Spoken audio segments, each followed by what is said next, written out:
Hello and welcome. This is the Astrology of the Week Ahead podcast, and I'm your host, Chani Nicholas.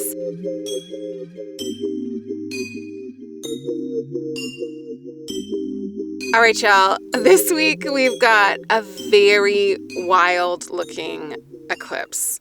The eclipse happens at the end of the week. It's happening on Friday, May 5th. It is the last eclipse that we're going to have in Scorpio near the South Node for like a couple of decades. So it is the ending of a story that has been going on in our chart and in our life for the past year. And this is a Scorpio eclipse. So Scorpio loves an ending. Scorpio loves a deep and transformative experience. This is also a South Node eclipse, which means it is about letting go and releasing and clearing something away.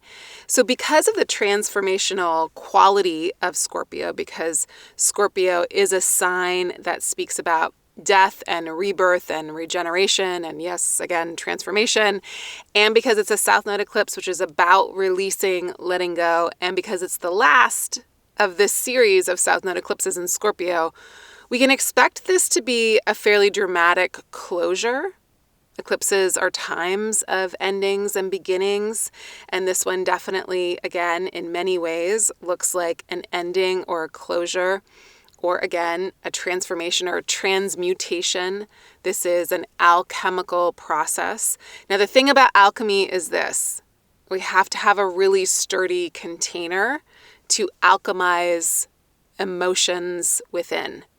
So the sturdy container is us, right? So our ability to withstand appropriate discomfort, not the discomfort of danger or fear that is necessary, but the appropriate kind of discomfort, like, ooh, this growth is uncomfortable for me, but it's necessary, or it's actually good for me, even though it's creating a sensation that I don't like that much.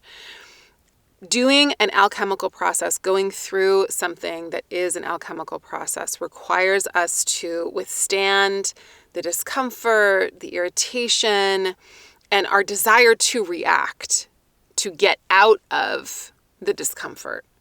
Again, in so much as it is appropriate and necessary for us. So this week's astrology definitely points to our ability to do that, to be the container for the transformation to occur within, to be able to make contact with what is challenging or painful or necessary in order to transmute it, in order to release it from its current state so that it might become something that is transformed into a more valuable state or returned back to its original state. Everything is just energy, right? Every emotion that we have is an energy. And when we allow it to be expressed, when we allow it to run through us, it can return back to its kind of like natural or original state, which is, again, just energy. But when we withhold things, when we push them away, when we try to grasp onto them, when we try to reject them, that's when things get gnarled and get kind of like misinterpreted or misrepresented. So there's a lot of that, like sorting through psychological, emotional, energetic material within during this eclipse season, but especially during this last South Node eclipse in Scorpio. The other thing to note about this eclipse that's really important is that it's happening when the sun is very close to the planet Uranus. And that brings this eclipse a very disruptive, surprising, and unexpected influence and type of energy. So when we're thinking about release and letting go and endings and possibly like a deep excavation of our feelings and emotions and some kind of cathartic emotional experience, it might also have a very unexpected quality to it or disruptive quality to it, or something that manifests as very loud. Uranus is a planet that is loud. it's not subtle. If it's going to make itself known, it's going to be like lightning cracking in the sky. It is wild. It is definitely a little alarming at times, like to our senses. And again, because eclipses have that type of feeling like, wait, where did the light go? And then there's this unexpected feeling with Uranus. It looks like a lively eclipse. Yes, we're closing things. Yes, we're ending things. But sometimes that thing that goes bump in the dark right before the lights come on is really attention grabbing, we could say. So there is that element of surprise that is embedded in this eclipse. And it lasts after the eclipse because the Sun and Uranus don't actually make an exact conjunction until next week. So we're feeling this. It's not like it's over with the eclipse. There's a little bit of an arc that happens into next week. And there's this feeling of something being quite electric. So along with all of the other meanings of this eclipse, there could be that element of a little bit of shock, surprise, being caught off guard a little. And that is what eclipse season can do anyways, because it does reveal what we don't normally witness or what we're unconscious to. And so when Uranus is involved, that flash of insight and that flash of awareness can feel quite dramatic. So we'll be feeling that all week, but it's definitely really potent on Friday and probably through the weekend.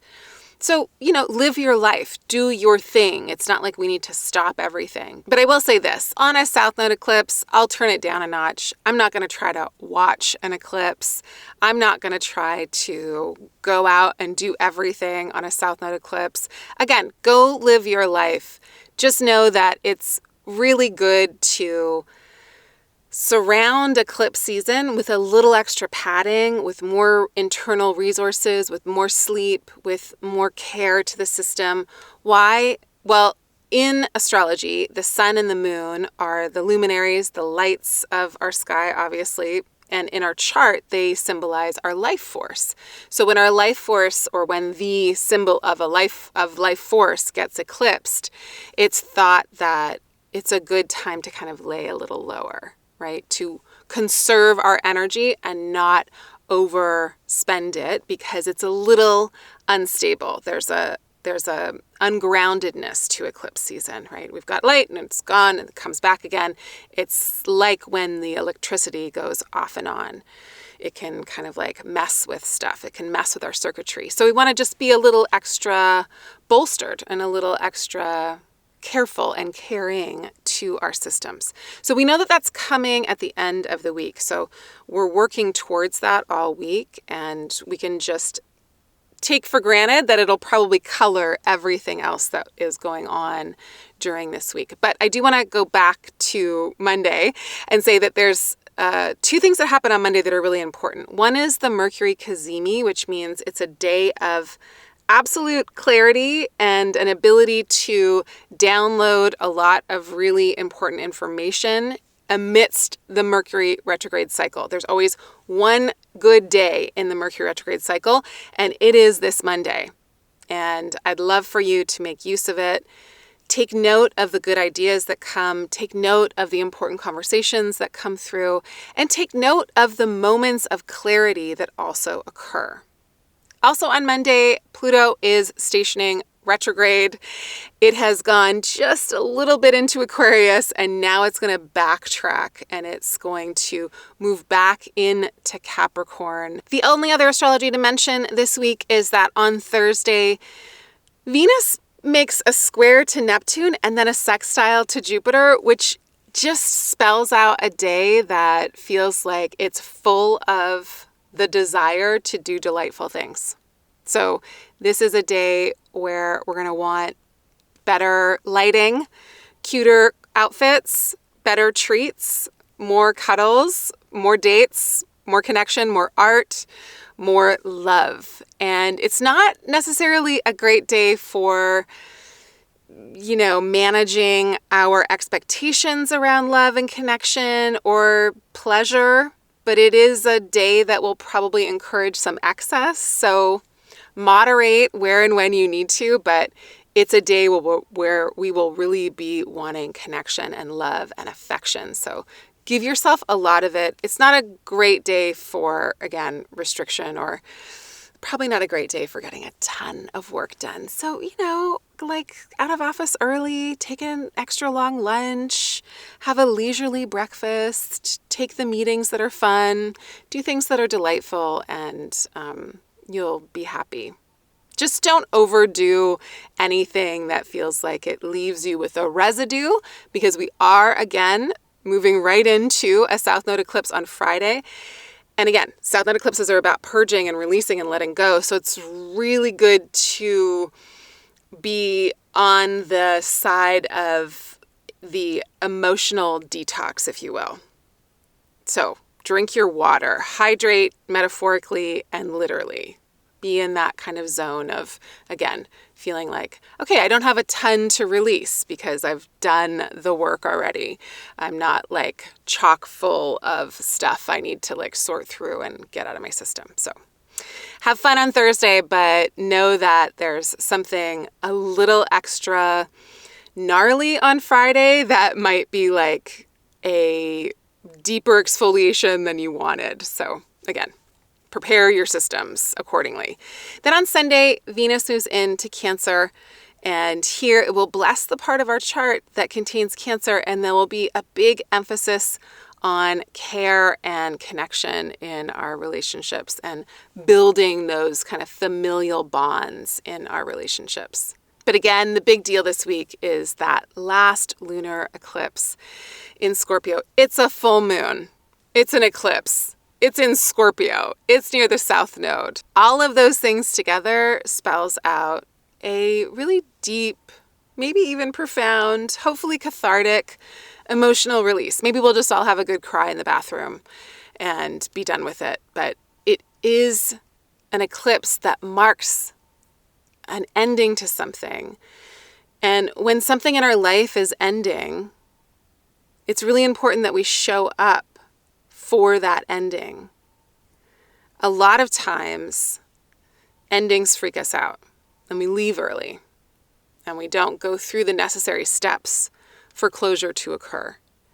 So in whatever shape or form you need it, give yourself the time and give yourself the process, give yourself the gift of getting the closure that you need, even if it's minute. Even if it's like a really small situation, but especially if it is a significant one, allow yourself the benefit of going through the process of closing something with dignity and by giving it respect and by acknowledging whatever feelings are arising.